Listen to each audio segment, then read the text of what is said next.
Warren Buffett कहते हैं accounting financial statements business की लैंग्वेज। जिसे अकाउंटिंग समझ नहीं आती उसे बिजनेस समझ नहीं आएगा। तो इस कोर्स में हम बिजनेस की लैंग्वेज अकाउंटिंग की बात करेंगे। देखिए, किसी भी कंपनी को समझने के लिए, उसकी स्टोरी को वेरीफाई करने के लिए, उसकी फाइनेंशियल स्टेटमेंट्स को हमें समझना पड़ता है। बट हम में से बहुत कम लोग अकाउंटिंग बैकग्राउंड से हैं कि पता नहीं ये क्या चीज है, बहुत कॉम्प्लेक्स है। बट आई प्रॉमिस, इस कोर्स में मैं फाइनेंशियल स्टेटमेंट्स को बहुत आसान बना दूंगा।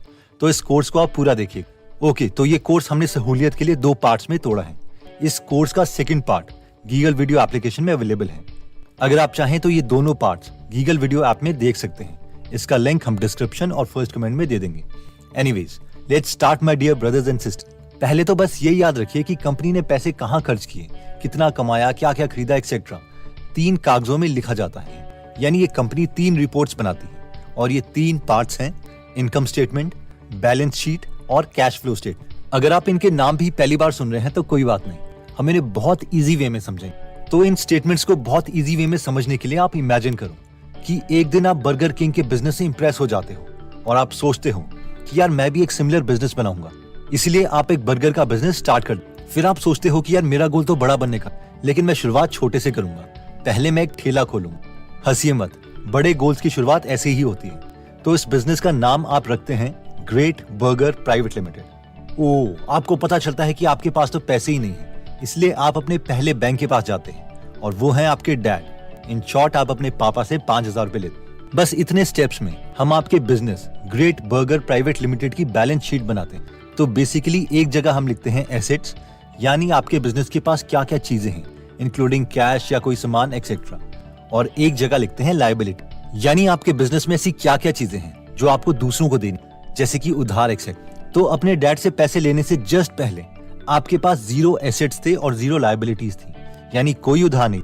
लेकिन जब 5,000 रुपए आपने अपने डैड से ले लिए तो आपके बिजनेस के पास कैश आ गया है, जिसे हम एसेट्स में लिखते हैं। और क्योंकि आपने अपने डैड को प्रॉमिस किया है कि आप बिजनेस चलाने के बाद उन्हें ये पैसे दे देंगे, तो इसकी लायबिलिटी में हम लॉन्ग टर्म डेट लिखेंगे, यानी उधार, जो कि 5,000 रुपए। वाओ, कॉन्ग्रेचुलेशंस आपकी पहली फाइनेंशियल स्टेटमेंट बनाने की। अगर आपने एक चीज नोटिस की होगी तो इस वक्त आपकी कंपनी ग्रेट बर्गर के पास एसेट्स भी 5,000 रुपए के हैं और लायबिलिटीज भी 5,000 रुपए। और बैलेंस शीट में हमेशा ऐसा ही होता है, ये हमेशा सेम रहती है, बैलेंस रहती है, इसलिए इसका नाम भी बैलेंस शीट है। अब आप मार्केट जाते हैं और 5,000 रुपीज जो आपने अपने डैड से लिए थे, उसमें से 3,500 रुपीज का लकड़ी का टुकड़ा लेते हैं, कील की पेंटे वगैरह लेते हैं, क्योंकि इसी से आपका स्टैंड बनेगा। और इस स्टैंड के ऊपर आप लिख देते हैं ग्रेट बर्गर प्राइवेट लिमिटेड। साथ में आप 1,000 रुपए का बर्गर बनाने का सामान भी लेते हैं, जैसे कि बर्गर की ब्रेड, आलू, स्टोव एक्सेट्रा। और अब बताइए आपके पास कितने पैसे बचे? 5,000 माइनस 3,500 माइनस 1,000, यानी 500 रुपीज। वेरी ठीक सोचा। देखा, मैंने कहा था ना कि इतनी भी मुश्किल नहीं है फाइनेंशियल स्टेटमेंट। अब हम अगेन आपके बिजनेस की फाइनेंशियल स्टेटमेंट्स को अपडेट करते हैं। तो अब आपके एसेट्स में चेंज आएगा। क्यों? क्योंकि अब आपने 5,000 रुपए में से कुछ सामान खरीद लिया। तो पहले बात करते हैं कैश। कैश 5,000 रुपए में से 4,500 रुपए खर्च कर दिया है, तो अब आपके पास बचा 500 रुपए। इन्वेंट्री, यानी जो बर्गर वगैरह बनाने का सामान था, वो आपने 1,000 रुपए का खरीदा, इसलिए इसमें आएगा 1,000। और फाइनली पीपी एंड, यानी प्रॉपर्टी प्लांट एंड इक्विपमेंट, यानी जो आपने लकड़ी, कीले, पेंट वगैरह खरीदा है, वो 3,500 रुपए का था, तो यहाँ पर वो आएगा। और लायबिलिटीज में कोई चेंज नहीं आएगा, क्योंकि हमने 5,000 रुपए के अलावा किसी को कुछ नहीं देना। अगर एक बात आपने नोटिस करी होगी तो अभी टोटल एसेट्स आपकी कंपनी के 5,000 रुपए के, बस उनकी फॉर्म चेंज हो गई है, यानी कैश के साथ साथ बाकी चीजें ऐड हो गई। और अभी भी बैलेंस शीट बैलेंस कर रही है, यानी 5,000 रुपए की लायबिलिटी ही है, यानी एसेट्स भी 5,000 का और लायबिलिटीज भी 5,000 रुपए। ओके, तो आप भगवान का नाम लेते हैं और अपने बर्गर का बिजनेस स्टार्ट करते हैं। और लकीली बर्गर खरीदने के लिए लोग आपके पास आते भी, तो आप 50 रुपए के हिसाब से टोटल 30 बर्गर सेल कर देते। अब बेशक आपने 30 × 50 यानी 1,500 रुपए का रेवेन्यू जनरेट किया, लेकिन आपके दोस्त आपसे 7 बर्गर उधार में ले, यानी 7 बर्गर इंटू 1 बर्गर 50 का, यानी टोटल 350 रुपए का उधार आपने दिया अपने दोस्तों को। इसके अलावा आपके पास जो इन्वेंट्री थी, यानी बर्गर बनाने का सामान था, वो भी ऑब्वियसली थोड़ा कम ही होगा, क्योंकि आपने बर्गर बनाए तो थे जो बेचे, इसलिए 500 रुपए की इन्वेंट्री खत्म हो गई।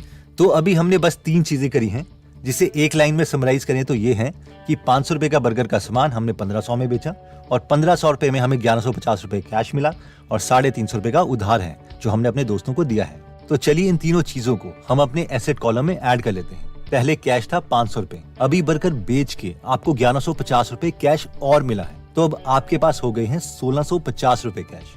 नेक्स्ट हमें उधार भी लिखना पड़ेगा, यानी जिन लोगों को हमने उधार दिया है, तो अकाउंटिंग की भाषा में इसे अकाउंट्स रिसीवेबल कहते हैं। पहले आपने किसी से कोई पैसे नहीं लेने थे, लेकिन अब आपने 350 रुपए लेने हैं, तो अकाउंट्स रिसीवेबल होगा 350 रुपीज। थर्ड है इन्वेंट्री, यानी पहले आपके पास 1000 रुपए का बर्गर बनाने का सामान था, अब 500 रुपए का सामान खत्म हो चुका है क्योंकि आप उसे बेच चुके हो, तो इन्वेंट्री बची 1000 माइनस 500 इज इक्वल टू 500 रुपए की। PP&E यानी आपके इक्विपमेंट में कोई चेंज नहीं आया है, उसी स्टोव और कढ़ाई से आप बर्गर बना रहे हो, तो इसे एज इट इज लिख देंगे। अब नेक्स्ट आपको पता चलता है कि ओके, आपके पास इन्वेंट्री यानी बर्गर बनाने का सामान कम हो रहा है और कस्टमर्स बहुत हैं, तो आप फटाफट सामने वाली दुकान में जाते हैं और बर्गर बनाने के लिए 250 रुपए का सामान ले आते हैं। लेकिन वहां पहुंच के आपको पता चलता है कि जल्दी जल्दी में आप पैसे लाना ही भूल गए, इसलिए आप उस दुकान वाले को बोलते हैं कि मैं आपको 250 रुपए बाद में दे दूंगा, अभी आप मुझे सामान दे दीजिए।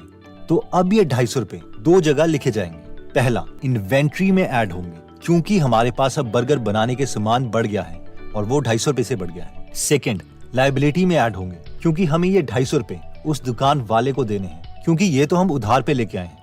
आई होप यहाँ तक हमें सब क्लियर हो गया होगा। अब आप में से जो लोग ध्यान दे रहे होंगे उन्हें एक कंफ्यूजन हो रहा होगा कि हमने शुरू में बोला था कि बैलेंस शीट बैलेंस करनी चाहिए, लेकिन यहाँ तो एसेट्स हो गए हैं 6250 रुपए के और लायबिलिटी है 5250 रुपए की, लेकिन ये बैलेंस तो हुई नहीं। एक्चुअली अकाउंटिंग में एक बहुत फेमस इक्वेशन है कि assets is equal to liability नहीं होता, बल्कि assets is equal to liability plus equity होता है।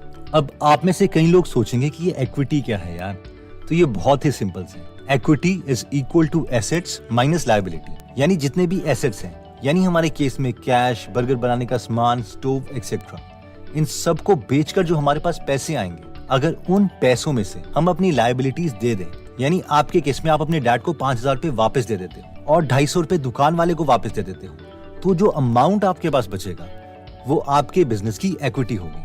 तो इस केस में आपकी इक्विटी है एसेट्स जो कि है 6250 की माइनस टोटल लायबिलिटी जो कि है 5250 की, तो आपकी कंपनी की इक्विटी बनी 1000 रुपए की। इसे इस तरीके से भी हम समझ सकते हैं कि अगर अभी आप ये great burger private limited business बेच दो तो आपको टोटल 1000 रुपए मिलेंगे, क्योंकि 6250 के एसेट्स बेचने के बाद आपको 5250 रुपए की पहले लायबिलिटी पे करनी पड़ेगी और ये 1000 रुपए आपको मिलेंगे क्योंकि आप ही सिर्फ बिजनेस के ओनर हो, यानी इस बिजनेस की वैल्यू अभी सिर्फ 1000 रुपए है, प्रोवाइडेड हम मान के चल रहे हैं कि फ्यूचर में कुछ अर्न नहीं कर सकता। चलिए, बैलेंस शीट का आइडिया तो हमें लग गया कि हम इसमें एसेट्स और लायबिलिटीज लिखते हैं और इक्विटी लिखते हैं। हमें ये बात याद रखनी है कि बैलेंस शीट एक तरह से कंपनी की फोटोग्राफ है, स्नैपशॉट है, यानी अगर आज आप बैलेंस शीट बनाते हो तो अभी जो कंपनी की सिचुएशन है हमें ये वो बताती है, इससे पहले क्या हुआ ये हमें कुछ नहीं पता चलता बैलेंस शीट से।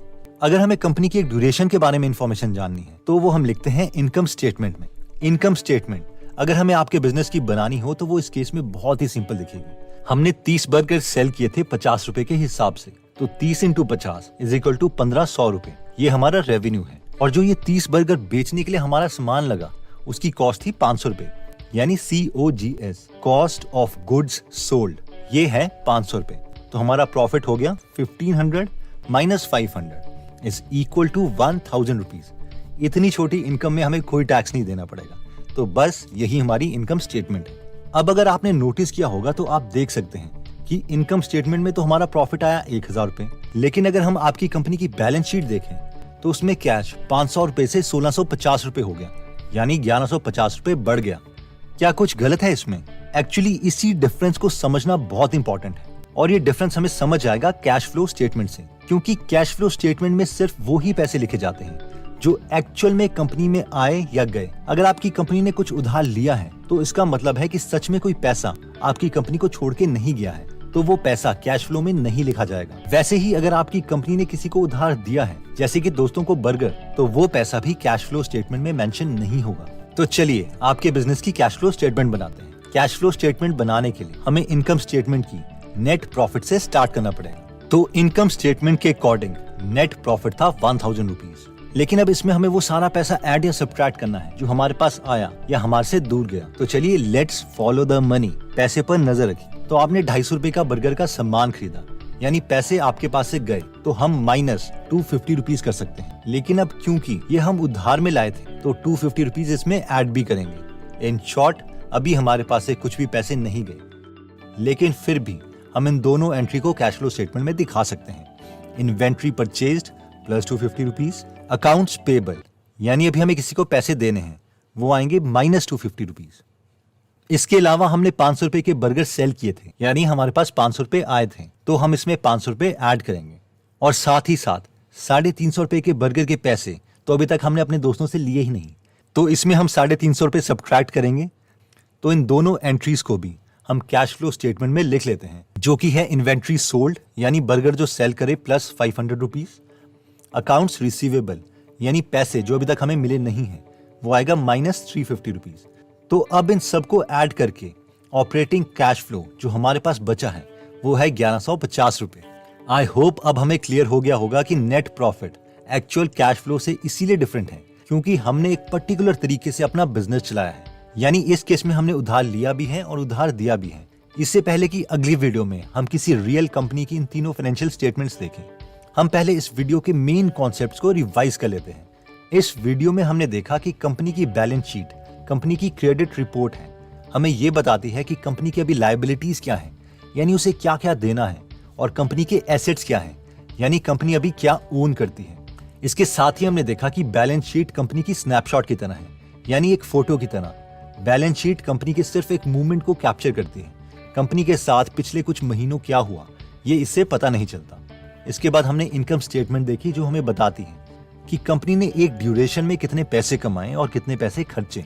तो अगर हम किसी कंपनी की क्वार्टरली रिपोर्ट देख रहे हैं तो इनकम स्टेटमेंट हमें पूरे 3 महीनों का हिसाब किताब बताएगी। इसके बाद हमने कैश फ्लो स्टेटमेंट देखी